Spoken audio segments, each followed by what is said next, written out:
Hello बच्चों, आप सभी लोगों का एक बार फिर स्वागत है आपके प्यारे से YouTube channel new success classes में। आज हम लोग बेटा बात करेंगे क्लास 10th के फिजिक्स की, जो हमारा चल रहा है। इस वीडियो में हम बात करेंगे बेटा अवतल लेंस द्वारा प्रतिबिंब का बनना। हम इससे पहले उत्तल लेंस द्वारा प्रतिबिंब का बनना, कहां पर वस्तु रखी हो तब प्रतिबिंब कहां पर बनेगा, ये बात हम कर चुके हैं इससे पिछले वीडियो में। जिन बच्चों ने वो वीडियो नहीं देखा है तो लिंक डिस्क्रिप्शन में है और आपको प्लेलिस्ट में भी अलग से ये मिल जाएगा। चलिए स्टार्ट करते हैं। हेडिंग रहेगी बेटा अवतल लेंस द्वारा प्रतिबिंब का बनना। प्रतिबिंब का बनना। अब अवतल लेंस द्वारा अगर हम प्रतिबिंब का बनना देखेंगे तो अवतल लेंस, पहले हम अवतल लेंस बना रहे हैं। ये आपका एक अवतल पृष्ठ बन गया, ये आपका एक दूसरा अवतल पृष्ठ बना, ये हो गया अवतल लेंस। ठीक है। अब इसकी मुख्य अक्ष, तो यहाँ पर हम दिखा देते हैं इसकी मुख्य अक्ष। ये क्या है बेटा? मुख्य अक्ष है, मुख्य अक्ष। ये अवतल लेंस की मुख्य अक्ष हो गई। और इसी मुख्य अक्ष पर लेंस का एक बिंदु होता है जिसको हम बोलते हैं प्रकाशिक केंद्र। अब अगर ये अवतल लेंस है तो अब अवतल लेंस की प्रकृति होती है बेटा कि इस पर जो भी प्रकाश किरणें आपतित होंगी उन्हें अपवर्तन के पश्चात या तो ये मुख्य अक्ष के समांतर कर देगा या मुख्य अक्ष से दूर कर देगा। कैसे? सपोज करिए कि यहां पर एक वस्तु रखी है मुख्य अक्ष के लंबवत, ए और बी।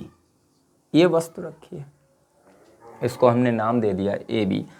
तो इससे जो पहली प्रकाश किरण जाएगी लेंस पर आपतित होगी वो मुख्य अक्ष के समांतर आपतित होगी, और इस लेंस पर जो भी प्रकाश किरणें मुख्य अक्ष के समांतर आपतित होती हैं वो अपवर्तन के पश्चात मुख्य अक्ष से दूर चली जाती हैं।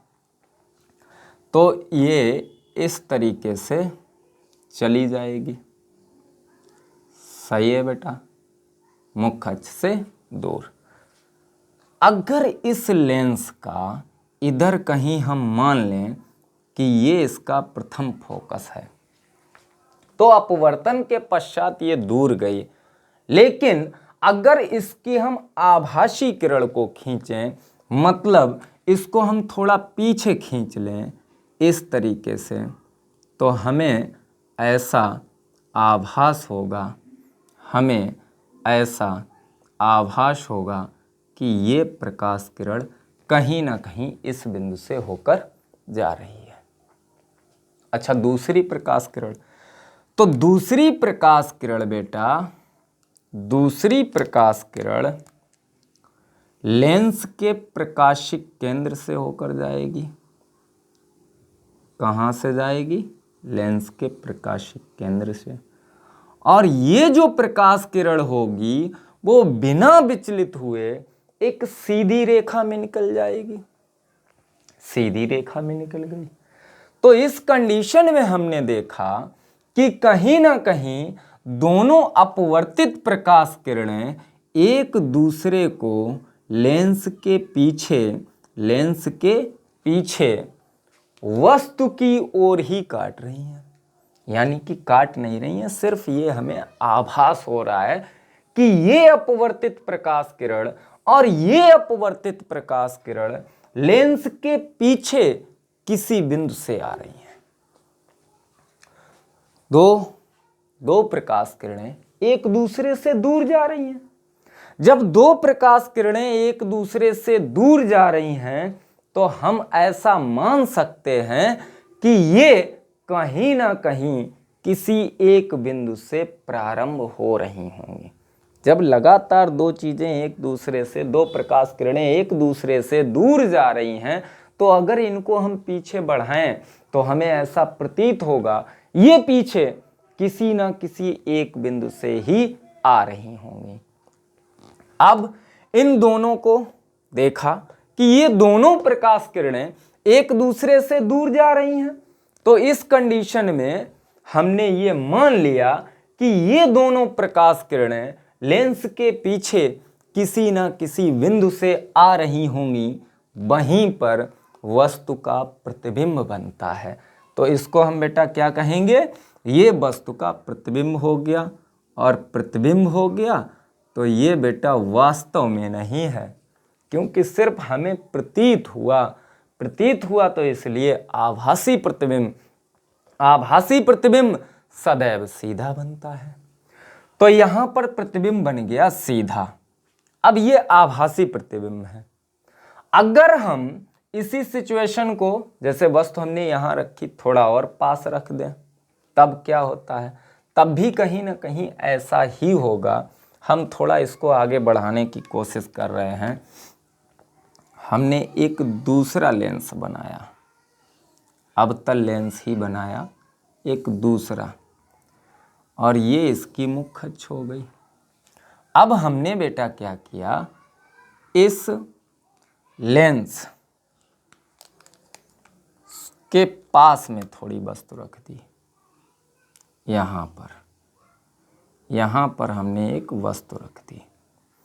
इसका फोकस बिंदु ये मान लिया प्रथम फोकस बिंदु है। अब इससे जाने वाली प्रकाश किरण, तो पहली प्रकाश किरण जो है वो मुख्य अक्ष के समांतर आपतित हुई। ठीक है, ये ए और बी वस्तु हो गई। अपवर्तन के पश्चात, तो अपवर्तन के पश्चात मुख्य अक्ष से दूर चली गई। आभास होगा कि ये कहीं ना कहीं लेंस के प्रथम फोकस से आ रही होगी। ठीक है, बाद में ये अगर इसका प्रकाशिक केंद्र है तो दूसरी प्रकाश किरण कहीं ना कहीं ये इस तरीके से जाएगी और बिना विचलित हुई सीधी निकल जाएगी। अभी भी दोनों प्रकाश किरणें एक दूसरे से अपवर्तन के पश्चात दूर जाती हुई दिख रही हैं। अब दूर जाती हुई दिख रही हैं तो अभी भी हम मान सकते हैं कि ये दोनों प्रकाश किरणें इस लेंस के पीछे किसी न किसी बिंदु से आती हुई प्रतीत होंगी। तो यहां से हम बेटा जिस बिंदु से आती हुई प्रतीत होती हैं उसी बिंदु को वस्तु का प्रतिबिंब कहेंगे। तो ए डैश और वी डैश आभासी प्रतिबिंब बन गया। अब अगर कोई प्रकाश किरण मुख्य प्रथम फोकस बिंदु पर रख दी जाए, लेंस के प्रथम फोकस बिंदु पर रख दी जाए, यहां अगर वस्तु रखी हो, अब प्रथम फोकस पर रखी जाएगी इस तरीके से, तो पहली प्रकाश किरण ऐसे जाएगी, चली गई। दूसरी प्रकाश किरण ऐसे, तब भी कहीं ना कहीं प्रकाशिक केंद्र यानी कि लेंस और उसके प्रथम फोकस के मध्य ही तो प्रतिबिंब बनेगा। तो इन दोनों सिचुएशन से हम लिख सकते हैं अवतल लेंस के सामने वस्तु किसी भी दूरी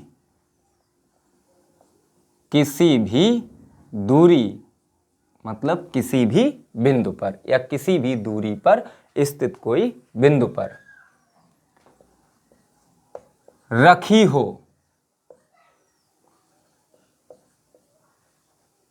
वस्तु का प्रतिबिंब सदैव आभासी, कैसा बनेगा? आभासी, कामा आभासी, आभासी कामा सीधा तथा वस्तु के आकार से, कैसा बन रहा है? वस्तु के आकार से कैसा बन रहा है? तो वस्तु के आकार से छोटा प्रतिबिंब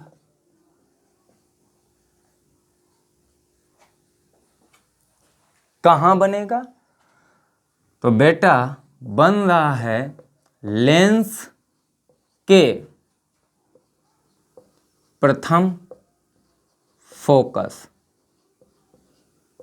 प्रथम फोकस व लेंस के मध्य बनेगा। लेंस के प्रथम फोकस, लेंस के प्रथम फोकस व लेंस के मध्य बनता है। किधर बनता है? वस्तु की ओर बनता है। ठीक है, तो ये हुआ बेटा अवतल लेंस द्वारा प्रतिबिंब का बनना। मतलब अवतल लेंस हमेशा क्या करता है? दूर से आने वाली प्रकाश किरणों का लेंस के पीछे मतलब वस्तु की ओर ही प्रतिबिंब बना देता है, लेकिन लेंस के पास बनाता है।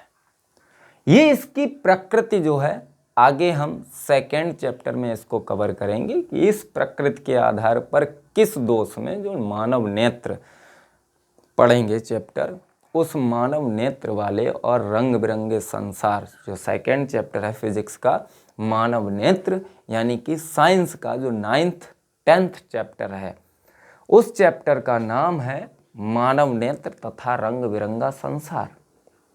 तो उसमें हम दृष्टि दोष के निवारण हेतु इस लेंस का प्रयोग करेंगे, तब हमें क्लियर होगा कि ये लेंस हमारे लिए बहुत काम का है। चलिए अब हम बात करते हैं बेटा, इसको साफ करें, इसको साफ करें, इसको साफ करें। इसके बाद में हम बात कर लेते हैं कि ये भाई दूरियां तो हो गई, मतलब प्रतिबिंब का बनना तो हो गया। अब हम लेंस के लिए किस प्रकार से दूरियां लेंगे? क्योंकि दूरियों की जो बात होती है वो बेटा चिन्ह परिपाटी के हिसाब से होती है। तो चिन्ह परिपाटी क्या रहेंगी? तो पहले तो लेंस के लिए, लेंस के लिए हेडिंग, लेंस के लिए चिन्ह परिपाटी, चिन्ह परिपाटी। अब लेंस के लिए चिन्ह परिपाटी अगर हम ले रहे हैं, तो लेंस के लिए चिन्ह परिपाटी किस तरीके से ली जाती हैं? तो यहाँ पर हम क्या कर रहे हैं, दोनों लेंसों को एक साथ बनाकर उनके हिसाब से देखते हैं। हमने एक बेटा छोटा सा उत्तल लेंस बनाया और इसी लेंस के साथ हम बिल्कुल पास में ही रख देते हैं एक अवतल लेंस। अब इसी लेंस के पास में, मतलब इसी की जगह पे हम मान सकते हैं ये उत्तल लेंस हुआ, और यहाँ पर चलिए यहाँ पर बना लेते हैं एक अवतल लेंस। ये हमने अवतल लेंस बनाया। अब इस तरीके से हमने इनको बनाया है, इस तरीके से बनाया है कि हम इनको इस तरीके से बनाना चाहते हैं कि दोनों लेंसों का जो प्रकाशिक केंद्र है वो एक ही रहे। ये इसकी मुख्य अक्ष हो गई, ये इसकी मुख्य अक्ष हो गई। अच्छा, प्रकाशिक केंद्र हम दोनों का एक ही सीध में लेना चाहते हैं, एक ही रेखा में लेना चाहते हैं।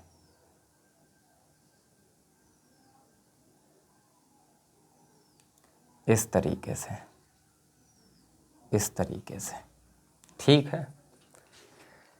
इस तरीके से हमने बनाया कि हम दोनों का प्रकाशिक केंद्र एक ही रेखा में लेना चाहते थे, एक ही रेखा में, जिससे कि आसानी रहे थोड़ी।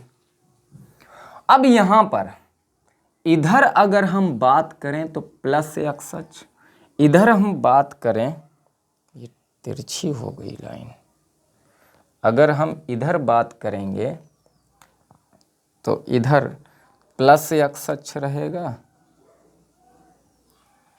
इधर प्लस एक्स अक्ष रहेगा, अभी भी तिरछी है, अभी भी तिरछी है। ये आपका इधर थोड़ी सी फिर तिरछी हो गई। चलिए, अब सही है। अब यहां पर हम क्या करते हैं बेटा कि ये प्लस एक्स अक्ष है तो ये भी आपका प्लस एक्स अक्ष होगा, सही है। इधर आपका माइनस एक्स अक्ष, माइनस एक्स अक्ष, अक्षों के हिसाब से देख लेते हैं। अच्छा, वस्तु, सबसे पहले हम बात करते हैं वस्तु और लेंस के बीच की दूरी, यहां से साफ करके यहां से देख लेते हैं। वस्तु और लेंस के बीच की दूरी, वस्तु और लेंस के बीच की दूरी को हम बेटा लिखते हैं u से। किससे लिखते हैं? u से। अब u का मान कैसा होगा? तो चाहे बेटा आपका अवतल लेंस हो और चाहे उत्तल लेंस हो, वस्तु यहां रखी जाएगी लेंस के सामने, वस्तु ये वस्तु रखी, ए बी सही है। तो u का मान जो है वो सदैव कैसा रहेगा? तो u का मान रहेगा निगेटिव। कैसा रहेगा? निगेटिव। ठीक है। अब दूसरी बात कर लेते हैं लेंस की फोकस दूरी। लेंस की फोकस दूरी। अब लेंस की फोकस दूरी की बात करेंगे तो लेंस की फोकस दूरी को बेटा लिखते हैं f से। अब f, यहां पर लेंस कौन कौन से? दो हैं। एक आपका उत्तल लेंस है और दूसरा आपका अवतल लेंस है। सही है बेटा। एक आपका अवतल लेंस है, एक उत्तल लेंस है। तो लेंस की फोकस दूरी, तो यहां पर हम लिख देते हैं बेटा उत्तल लेंस और इधर लिख देते हैं अवतल लेंस। ठीक, जरा देखिए, ये इसका प्रथम फोकस बिंदु, ये इसका प्रथम फोकस बिंदु, लेकिन उत्तल लेंस की फोकस दूरी, उत्तल लेंस की फोकस दूरी हम इधर से नापते हैं। ठीक है। तो उत्तल लेंस की फोकस दूरी, उत्तल लेंस की फोकस दूरी, उत्तल लेंस में फोकस दूरी कैसी रहेगी? प्लस की। हम ये दूरी नापते हैं। उत्तल लेंस की फोकस दूरी में हम ये दूरी नापते हैं, ये। तो ये बेटा प्लस में आया। अवतल लेंस की फोकस दूरी हम इधर से नापते हैं, तो ये बेटा माइनस में आया। तो अवतल लेंस में f किसका होगा? ये पॉजिटिव होगा और ये निगेटिव होगा। सही है बेटा, सही है। इसके बाद में प्रतिबिंब। तो वस्तु भैया आपकी यहाँ रखी है, तो वस्तु से ऐसे, दूसरी प्रकाश किरण ऐसे, इन दोनों ने यहाँ पर वास्तव में काटा, यहाँ पर वास्तव में काटा। तो जब तक प्रकाश किरणें, मतलब यानी कि जब तक अपवर्तित प्रकाश किरणें वास्तव में एक दूसरे को काटेंगी तो लेंस के दूसरी ओर काटेंगी, मतलब प्रतिबिंब और लेंस के बीच की दूरी, प्रतिबिंब और लेंस के बीच की दूरी को हम b से लिखते हैं। अब b का मान कैसा होगा, तो बेटा फिर है आपका उत्तल लेंस। अब उत्तल लेंस में, तो उत्तल लेंस में हमने कंडीशनों को पढ़ा बेटा कि उत्तल लेंस में वास्तविक प्रतिबिंब ही बनता है, ये वास्तविक है,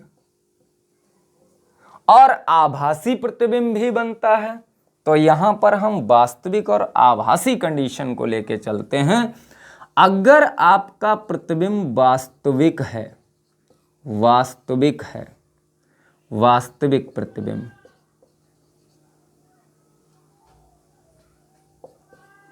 वास्तविक प्रतिबिंब, तो वास्तविक प्रतिबिंब के लिए v का जो मान होगा वो प्लस का रहेगा। कैसा रहेगा?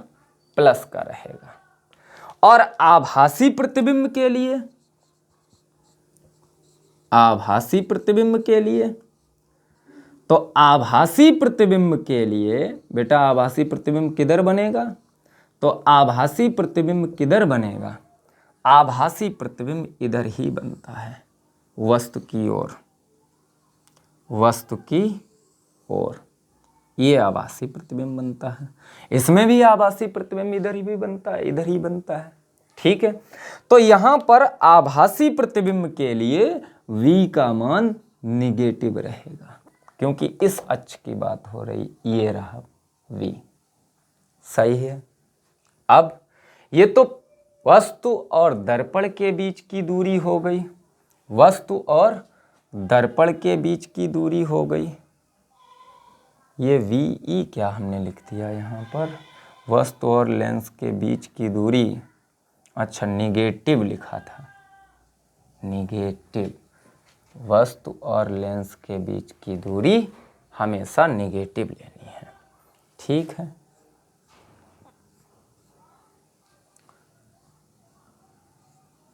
ठीक है। अब इसके बाद में क्या होगा, फोकस दूरी हो गई, वस्तु और लेंस के बीच की दूरी हो गई, प्रतिबिंब और लेंस के बीच की दूरी हो गई वास्तविक और आभासी के लिए। अब यहां पर अगर हमें बाई चांस आवर्धन दिया जाए, लेंस का आवर्धन, तो लेंस का आवर्धन, लेंस का आवर्धन, अब लेंस का आवर्धन दे दिया जाए, आवर्धन हम किस प्रकार लेंगे, तो आपको जब भी न्यूमेरिकल लगाना है वास्तविक प्रतिबिंब होगा या आभासी होगा, वास्तविक प्रतिबिंब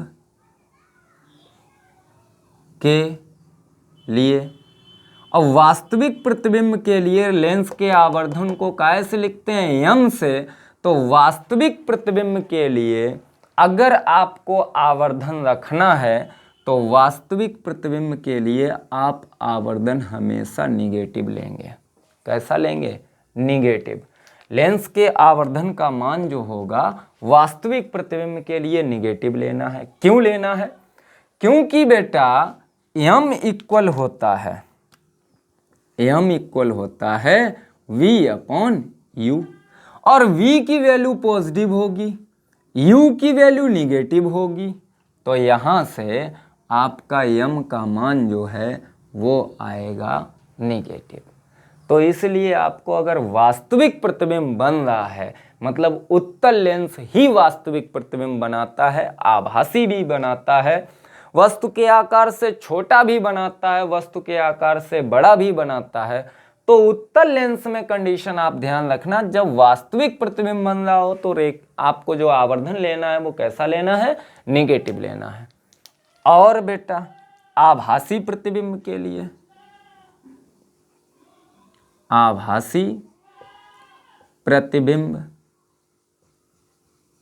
तो आभासी प्रतिबिंब के लिए, तो आभासी प्रतिबिंब के लिए यम का मान आपको हमेशा लेना है कैसा, पॉजिटिव।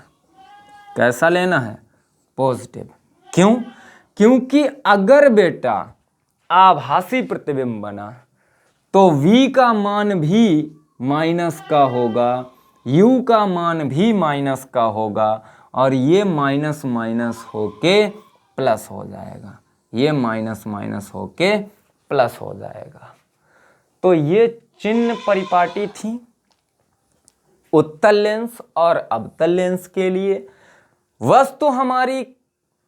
वस्तु और लेंस के बीच की दूरी हमें कैसी रखनी है, प्रतिबिंब अगर वास्तविक बन रहा है तो प्रतिबिंब और लेंस के बीच की दूरी हमें किस प्रकार लिखनी है, प्रतिबिंब अगर आभासी बन रहा है तो प्रतिबिंब और वस्तु के बीच की दूरी कैसी रखनी है।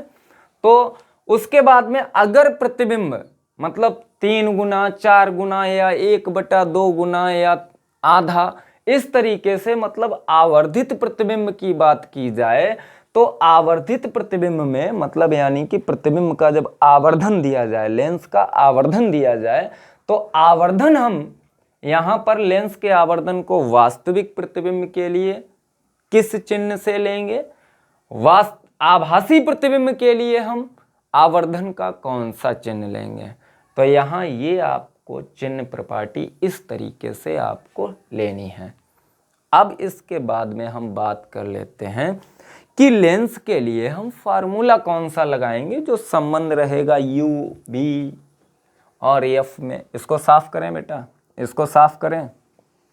चलिए, यह आपकी चिन्ह प्रॉपर्टी जो हैं बेटा मोस्ट इम्पॉर्टेंट में रहती हैं, ये बात आप ध्यान रखना, क्योंकि जब भी आप कोई न्यूमेरिकल लगाएंगे, आंकिक प्रश्न लगाएंगे, तो उस आंकिक प्रश्न में आपको चिन्ह प्रॉपर्टी अच्छे से आनी चाहिए, तब आप उसको सही से सॉल्व कर पाएंगे। ठीक है, अब हम बात कर लेते हैं बेटा लेंस के लिए FUB में संबंध। लेंस के लिए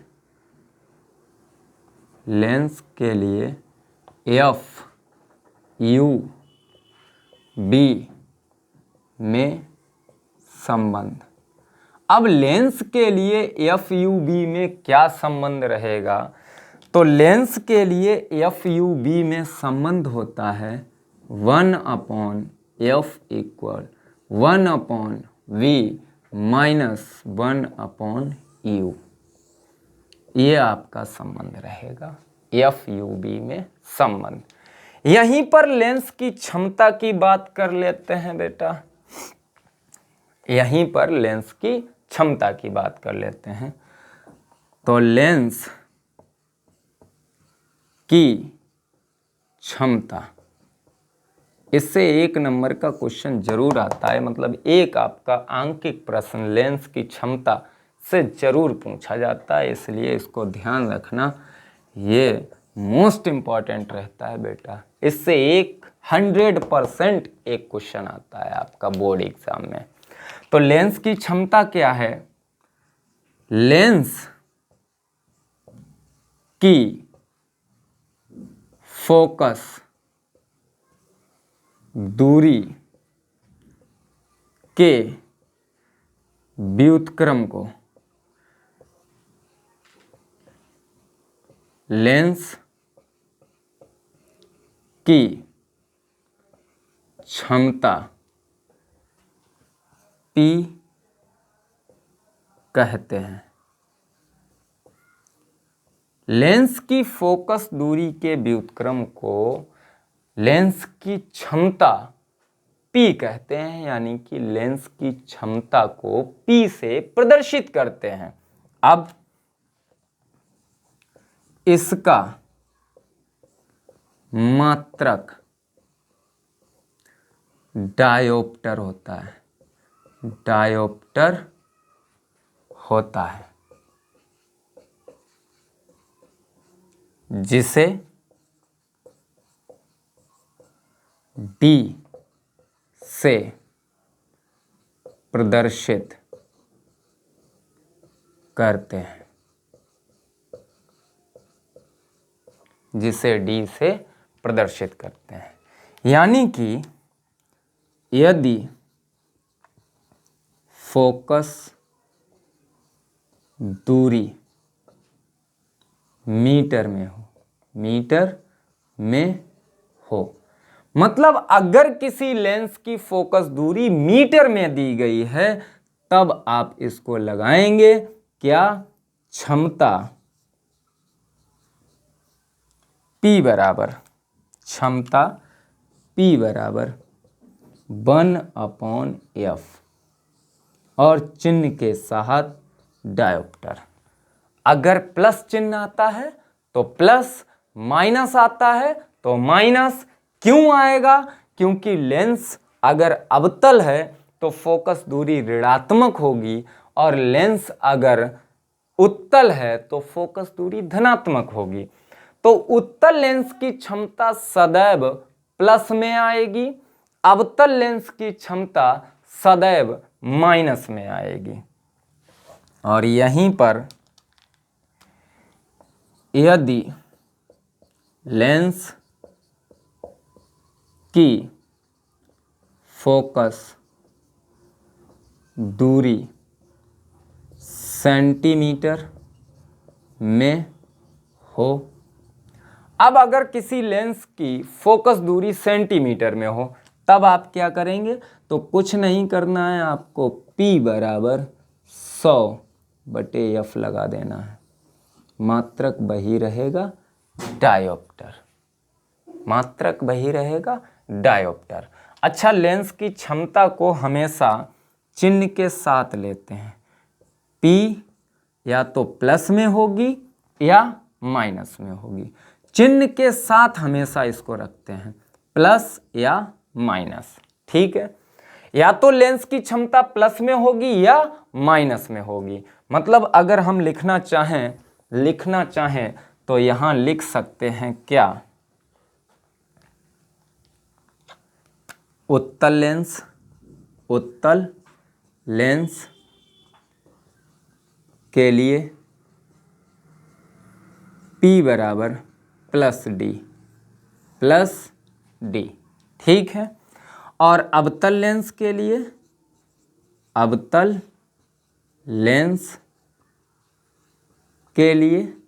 तो अवतल लेंस के लिए बेटा P बराबर -d होगा। यानी कि उत्तल लेंस की क्षमता सदैव धनात्मक आएगी जितनी भी डायोप्टर आए, और अवतल लेंस की क्षमता सदैव माइनस में आएगी, ऋणात्मक आएगी। तो यहां से आपका बेटा ये फर्स्ट चैप्टर यानी कि साइंस का 9th चैप्टर और फिजिक्स का फर्स्ट चैप्टर आपका क्लियर होता है।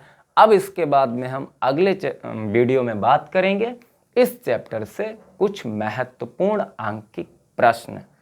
तो तब तक के लिए बने रहिए, आप हमारे साथ जुड़े रहिए अपने प्यारे से YouTube channel new success classes में। धन्यवाद।